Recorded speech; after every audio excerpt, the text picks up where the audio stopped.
ಎಲ್ಲರಿಗೂ ನಮಸ್ಕಾರ. ನನ್ನ ಹೆಸರು ರಾಜೇಂದ್ರ, ಸಹಾಯಕ ಪ್ರಾಧ್ಯಾಪಕರು, ಸರ್ಕಾರಿ ಪ್ರಥಮ ದರ್ಜೆ college, Hebbur. So, in the last class, we have started our discussion with the balanced growth theory, which was propounded by Professor Ragnar Nerks.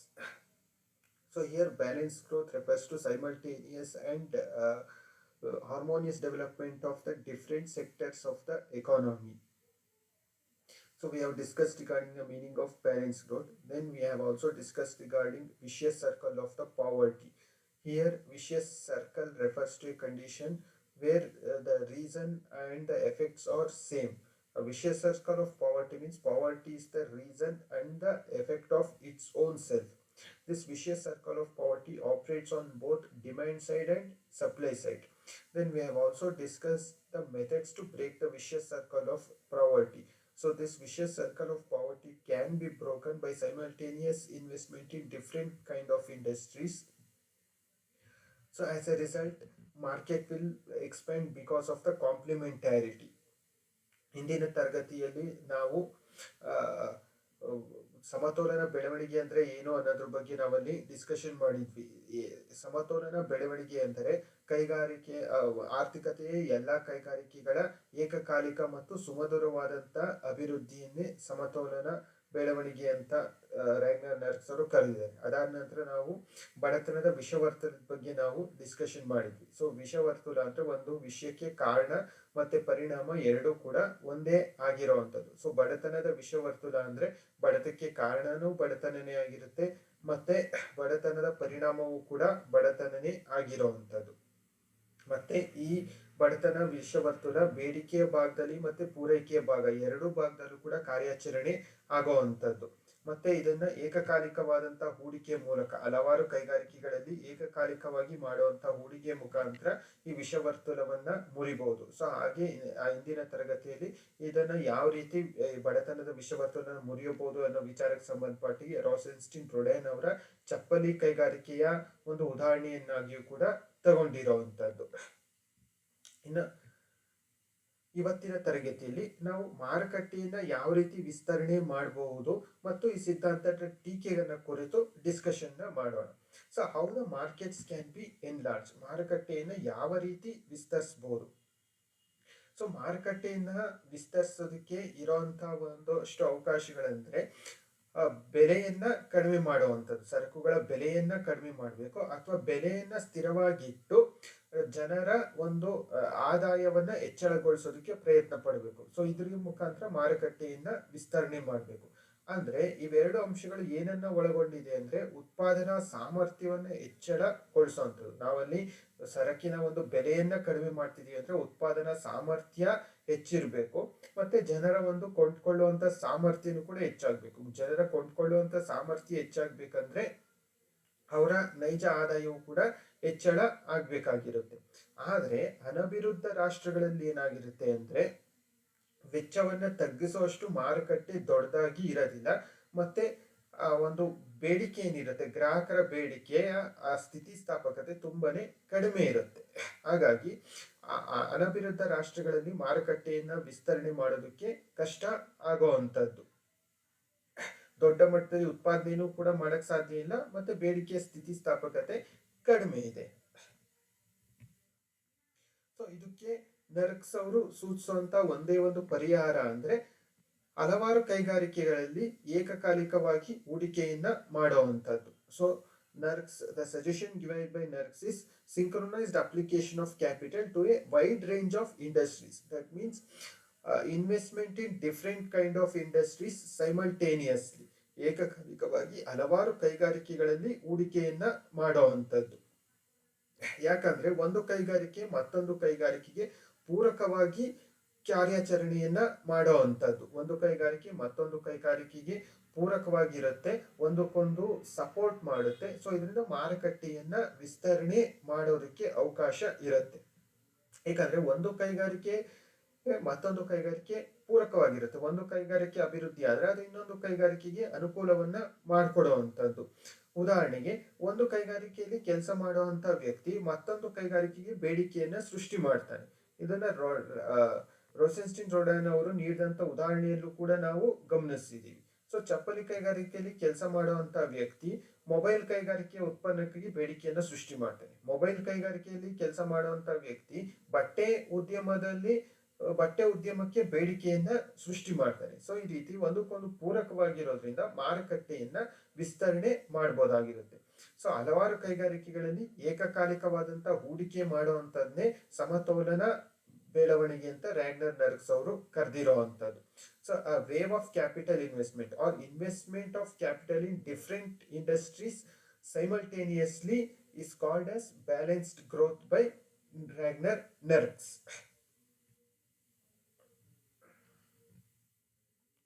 ಸೊ ಯಾವ ರೀತಿ ಅನುಕೂಲವನ್ನ ಪಡ್ಕೋಬಹುದು ಅಂದ್ರೆ ಹಲವಾರು ಕೈಗಾರಿಕೆಯಲ್ಲಿ ಒಂದೇ ಸಮಯದಲ್ಲಿ ಹೂಡಿಕೆಯನ್ನ ಮಾಡೋದ್ರಿಂದ ಪೂರೈಕೆ ವಿಭಾಗದಲ್ಲಿ ಪೂರಕ ಮತ್ತೆ ಬಾಹ್ಯ ಆರ್ಥಿಕತೆಯ ಲಾಭವನ್ನ ಪಡ್ಕೋಬಹುದು ಮತ್ತು ಬೇಡಿಕೆ ವಿಭಾಗದಲ್ಲಿ ಪೂರಕಗಳ ಒಂದು ಲಾಭವನ್ನು ಕೂಡ ಪಡ್ಕೋಬಹುದಾಗಿರುತ್ತೆ. ಅಂದ್ರೆ ಉದಾಹರಣೆಗೆ ಬಾಹ್ಯ ಆರ್ಥಿಕತೆ ಅಂದ್ರೆ ಒಂದು ಕೈಗಾರಿಕೆಯನ್ನ ಸ್ಥಾಪನೆ ಮಾಡೋದ್ರಿಂದ ಮತ್ತೊಂದು ಕೈಗಾರಿಕೆಗೆ ಆಗುವಂತಹ ಅನುಕೂಲ ಏನಿರುತ್ತೆ ಅದನ್ನೇ ರ್ಯಾಗ್ನರ್ ನರ್ಕ್ಸ್ ಅವರು ಬಾಹ್ಯ ಆರ್ಥಿಕತೆ ಅಂತ ಕರೆದಿರುವಂತದ್ದು. ಮತ್ತೆ ಪೂರಕವಾಗಿರುತ್ತೆ ಅಂದ್ರೆ ಒಂದು ಕೈಗಾರಿಕೆ ಮತ್ತೊಂದು ಕೈಗಾರಿಕೆಗೆ ಪೂರಕವಾಗಿ ಕೆಲಸವನ್ನ ಮಾಡುವಂಥದ್ದು. ಸೊ ಬಾಹ್ಯ ಆರ್ಥಿಕತೆ ಮತ್ತೆ ಪೂರಕಗಳ ಒಂದು ಅನುಕೂಲವನ್ನ ಪಡೆಯೋದಕ್ಕೋಸ್ಕರ ಒಂದೇ ಏಕಕಾಲಿಕವಾಗಿ ಹೂಡಿಕೆಯನ್ನ ಮಾಡೋದ್ರಿಂದ ಸಮತೋಲನ ಪ್ರಗತಿಯನ್ನ ಗಳಿಸಬಹುದು.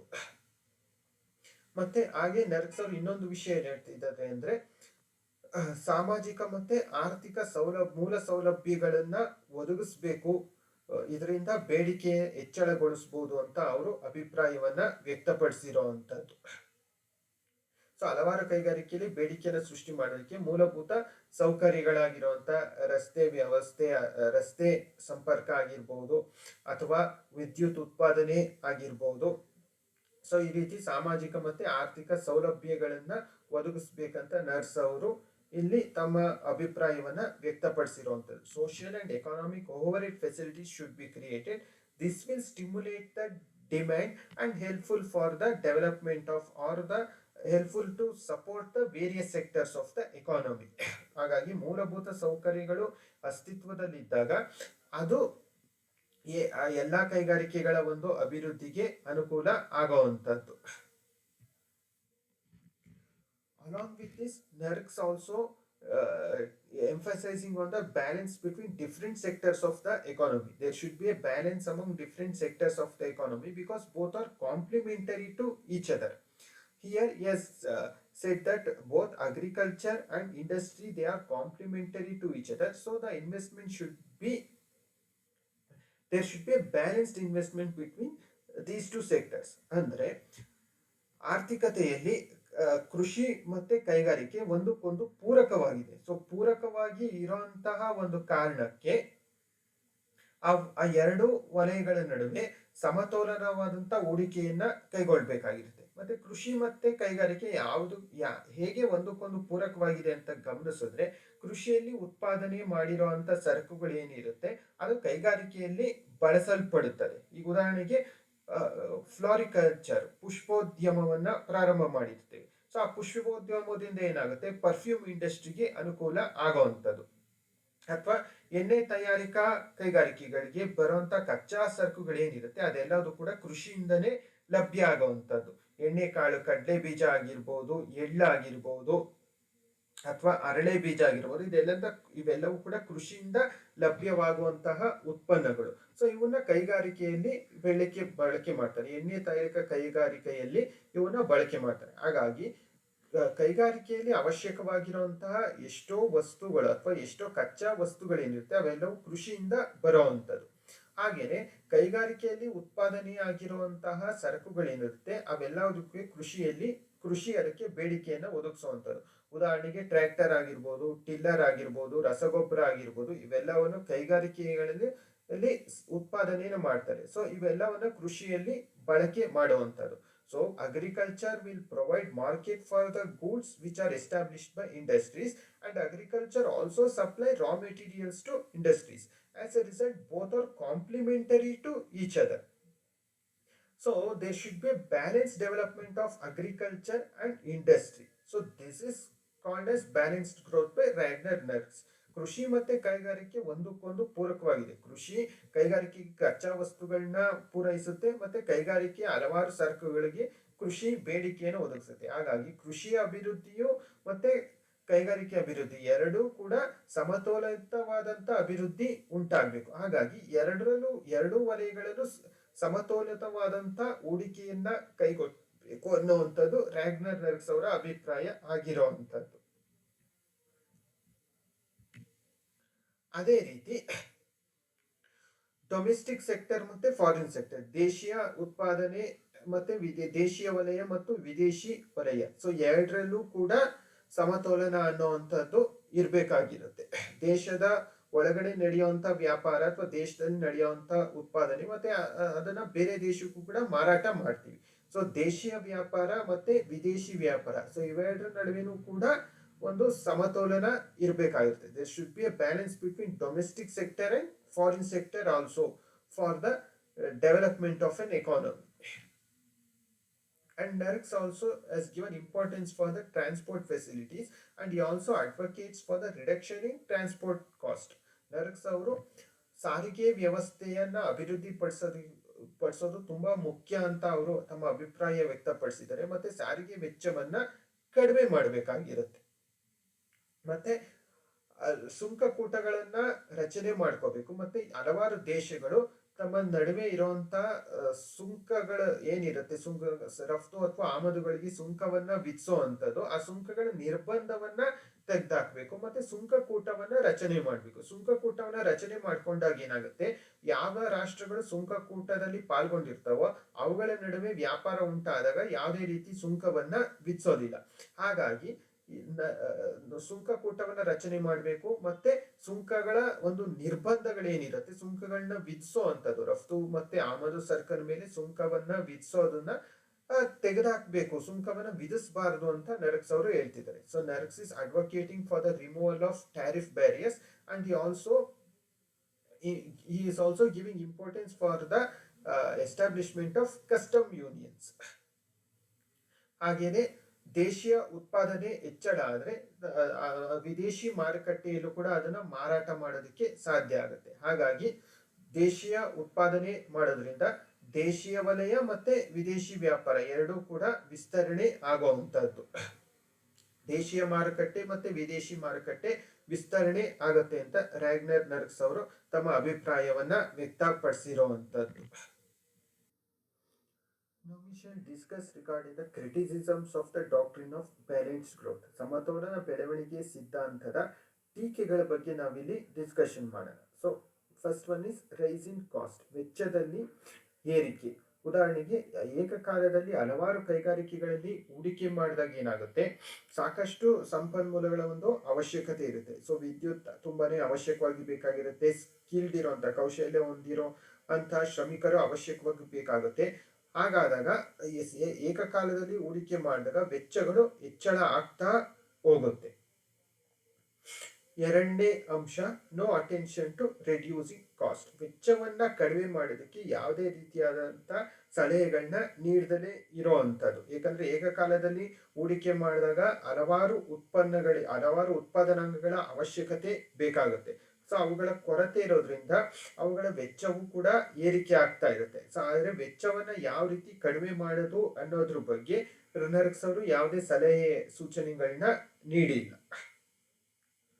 Third one is fails as A theory of development.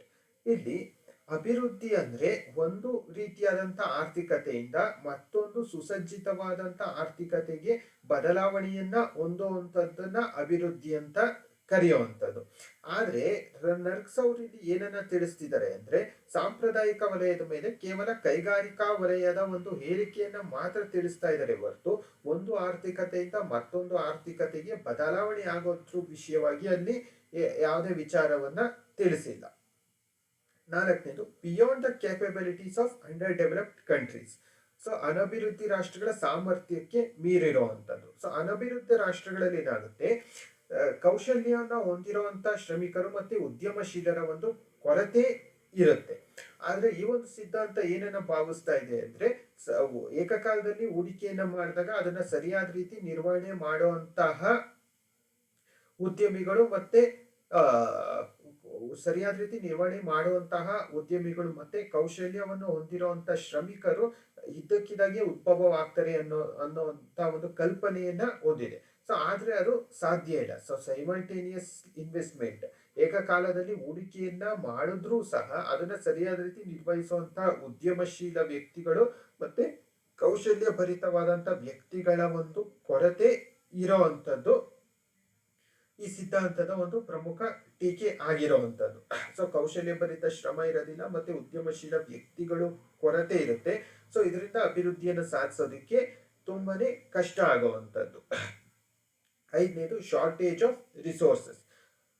ಇಲ್ಲೇನಾಗುತ್ತೆ, ಸಾಕಷ್ಟು ಸಂಪನ್ಮೂಲಗಳ ಒಂದು ಕೊರತೆ ಇರುತ್ತೆ. ಏಕಕಾಲದಲ್ಲಿ ಹೂಡಿಕೆ ಮಾಡುವಂತ ಸಂದರ್ಭದಲ್ಲಿ ಉತ್ಪಾದನಾಂಗಗಳು ತುಂಬಾ ಹೆಚ್ಚಾಗಿ ಬೇಕಾಗುವಂಥದ್ದು, ಹೆಚ್ಚು ಶ್ರಮಿಕರು ಬೇಕಾಗ್ತಾರೆ, ವಿದ್ಯುತ್ನ ಅವಶ್ಯಕತೆ ಬೇಕಾಗಿರುತ್ತೆ, ಇನ್ನಿತರ ಸಂಪನ್ಮೂಲಗಳ ಅವಶ್ಯಕತೆ ಇರುತ್ತೆ. ಸೊ ಆದ್ರೆ ಅನಭಿವೃದ್ಧ ರಾಷ್ಟ್ರಗಳಲ್ಲಿ ಸಾಕಷ್ಟು ಸಂಪನ್ಮೂಲಗಳ ಒಂದು ಕೊರತೆ ಎದುರಿಸಿರ್ತಾರೆ. ಅದರಲ್ಲೂ ಕೌಶಲ್ಯ ಭರಿತವಾದಂತ ಶ್ರಮದ ಕೊರತೆಯಂತೂ ತುಂಬಾನೇ ಹೆಚ್ಚಾಗಿರುತ್ತೆ. ಹಾಗಾಗಿ ಸಮತೋಲನ ಹೂಡಿಕೆ ಮುಖಾಂತರ ಅಭಿವೃದ್ಧಿಯನ್ನ ಸಾಧಿಸೋದಕ್ಕೆ ತುಂಬಾನೇ ಕಷ್ಟ ಉಂಟಾಗುವಂತದ್ದು. ಆರನೇದು wrong assumptions of increasing returns, ಏರಿಕೆ ಪ್ರತಿಫಲನದ ಒಂದು ತಪ್ಪು ಕಲ್ಪನೆ. ಸೊ ಹಲವಾರು ಕೈಗಾರಿಕೆಗಳಲ್ಲಿ ಹೂಡಿಕೆಯನ್ನ ಮಾಡಿದಾಗ ವೆಚ್ಚಗಳು ಜಾಸ್ತಿ ಆಗುವಂತ ಸಾಧ್ಯತೆ ಇರುತ್ತೆ. ಸೊ ವೆಚ್ಚಗಳು ಏರಿಕೆ ಆಗ್ತಾ ಹೋದ್ರೆ ಇಳಿಕೆ ಪ್ರತಿಫಲನ ಉಂಟಾಗುತ್ತೆ ಹೊರತು ಏರಿಕೆಯ ಪ್ರತಿಫಲನ ಉಂಟಾಗೋದಿಲ್ಲ. ನೆಕ್ಸ್ಟ್ ಏಳನೇದು capital lumpiness not essential for development. ಅಂದ್ರೆ ಎಲ್ಲ ಸರಕು ಅಥವಾ ಸೇವೆಗಳನ್ನ ಕೊಡೋದಕ್ಕೆ ಅಥವಾ ಉತ್ಪಾದನೆ ಮಾಡೋದಕ್ಕೆ ದೊಡ್ಡ ಮಟ್ಟದ ಒಂದು ಬಂಡವಾಳದ ಅವಶ್ಯಕತೆ ಇರೋದಿಲ್ಲ.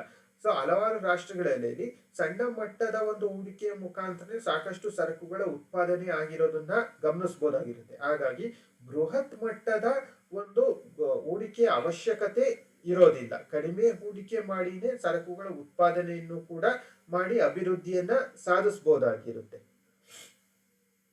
ಎಂಟನೇದು balanced growth not essential for induced investment. ಪ್ರಚೋದಿತ ಹೂಡಿಕೆಗೆ ಸಮತೋಲನ ಪ್ರಗತಿಯ ಒಂದು ಅವಶ್ಯಕತೆ ಇರೋದಿಲ್ಲ. ಸೊ ಅನಭಿವೃದ್ಧ ರಾಷ್ಟ್ರಗಳಲ್ಲಿ ಮಾರುಕಟ್ಟೆಯ ವಿಸ್ತರಣೆಯನ್ನ ಮಾಡೋದಿಕ್ಕೆ ಅಲ್ಲಿ ಸರ್ಕಾರನೇ ಹೂಡಿಕೆಯನ್ನ ಕೈಗೊಳ್ಬಹುದು. ಸ್ವಾಯತ್ತ ಸಾರ್ವಜನಿಕ ಹೂಡಿಕೆಯ ಮುಖಾಂತರ ಮಾರುಕಟ್ಟೆಯನ್ನ ವಿಸ್ತರಣೆ ಮಾಡಬಹುದು ಮತ್ತು ಅಲ್ಲಿನ ಸಮಸ್ಯೆಯನ್ನ ನಿವಾರಣೆ ಮಾಡಬಹುದಾಗಿರುತ್ತೆ. ಆದ್ರಿಂದ ಪ್ರಚೋದಿತ ಹೂಡಿಕೆಗೋಸ್ಕರ ಸಮತೋಲನ ಪ್ರಗತಿಯ ಅವಶ್ಯಕತೆ ಇರೋದಿಲ್ಲ. ಒಂಬತ್ತನೇದು concept of balance growth applicable to developed countries. ಈ ಸಮತೋಲನ ಬೆಳವಣಿಗೆ ಸಿದ್ಧಾಂತ ಅನ್ನುವಂಥದ್ದು ಅಭಿವೃದ್ಧಿ ಹೊಂದಿದ ರಾಷ್ಟ್ರಗಳಿಗೆ ಹೆಚ್ಚು ಅನ್ವಯ ಆಗುತ್ತೆ. ಯಾಕಂದ್ರೆ ಆರ್ಥಿಕತೆ ಚೇತರಿಕೆಯ ಹಾದಿಯನ್ನ ಕಾಣ್ತಾ ಇರುವಂತ ಸಂದರ್ಭದಲ್ಲಿ ಎಲ್ಲಾ ಕೈಗಾರಿಕೆಗಳ ಮೇಲೆ ಹೂಡಿಕೆ ಮಾಡೋದ್ರಿಂದ ಸಾಕಷ್ಟು ಅನುಕೂಲ ಉಂಟಾಗುತ್ತೆ. ಆದ್ರೆ ಹಿಂದುಳಿದಂತ ರಾಷ್ಟ್ರಗಳಲ್ಲಿ ಅಥವಾ ಅಭಿವೃದ್ಧಿ ಹೊಂದಿಲ್ಲದೆ ಇರುವಂತ ರಾಷ್ಟ್ರಗಳಲ್ಲಿ ಆರ್ಥಿಕ ಚಟುವಟಿಕೆ ಸ್ಥಗಿತಗೊಂಡಿರೋದಿಲ್ಲ, ಅಲ್ಲಿ ಆರ್ಥಿಕ ಚಟುವಟಿಕೆ ನಿಶ್ಚಲವಾಗಿರುತ್ತೆ. ಅಭಿವೃದ್ಧಿ ಹೊಂದಿದಂತ ರಾಷ್ಟ್ರಗಳಲ್ಲಿ ಏನಾಗಿರುತ್ತೆ, ಹಿಂಜರಿತ ಉಂಟಾದಾಗ ಆರ್ಥಿಕ ಸ್ಥಗಿತತೆ, ಆರ್ಥಿಕ ತಾತ್ಕಾಲಿಕವಾದಂತ ಒಂದು ಸ್ಥಗಿತತೆ ಇರುತ್ತೆ.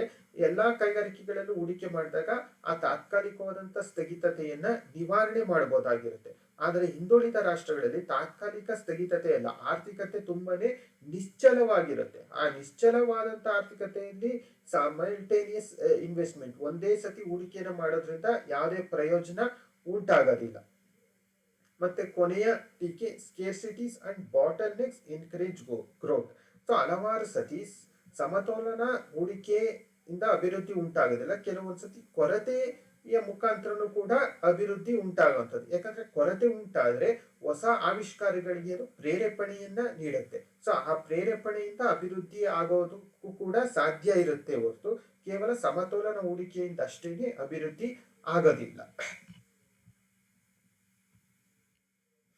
ಕೊನೆಯದಾಗಿ ನಾವು ಏನನ್ನ ಉಪಸಂಹಾರ ತಿಳಿಸಬಹುದು ಅಂದ್ರೆ, ಈ ಸಮತೋಲನ ಬೆಳವಣಿಗೆ ಸಿದ್ಧಾಂತ ಅನ್ನುವಂಥದ್ದು ಹೆಚ್ಚು ಅಭಿವೃದ್ಧಿ ಹೊಂದಿರುವಂತ ರಾಷ್ಟ್ರಗಳಿಗೆ ಅಥವಾ ಅದಕ್ಕೆ ಹೆಚ್ಚು ಅನ್ವಯ ಆಗುವಂಥದ್ದು. ಸೊ ನಿಶ್ಚಲ ಸ್ಥಿತಿಯನ್ನ ಮುರಿಯೋದಕ್ಕೆ ಅದಕ್ಕೆ ತುಂಬಾನೇ ಕಷ್ಟ ಉಂಟಾಗುವಂಥದ್ದು. ನಿಶ್ಚಲ ಸ್ಥಿತಿಯನ್ನ, ಹಿಂದುಳಿದ ರಾಷ್ಟ್ರಗಳಲ್ಲಿ ಇರುವಂತಹ ನಿಶ್ಚಲ ಸ್ಥಿತಿಯನ್ನ ಮುರಿಯೋದಕ್ಕೆ ಇವತ್ತು ಸಿದ್ಧಾಂತದಕ್ಕೆ ಸಾಧ್ಯ ಇಲ್ಲ. ಹಾಗಾಗಿ ಸಮತೋಲನ ಬೆಳವಣಿಗೆ ಅನ್ನುವಂಥದ್ದು ಅಪರಿಪೂರ್ಣವಾಗಿದೆ ಅಂತ ನಾವು ಕನ್ಕ್ಲೂಷನ್ ಮಾಡಬಹುದಾಗಿದೆ. So we can conclude that doctrine of balance growth is premature rather than wrong, because it is applicable to a subsequent stage of sustained growth rather than to breaking of a deadlock. ಧನ್ಯವಾದಗಳು.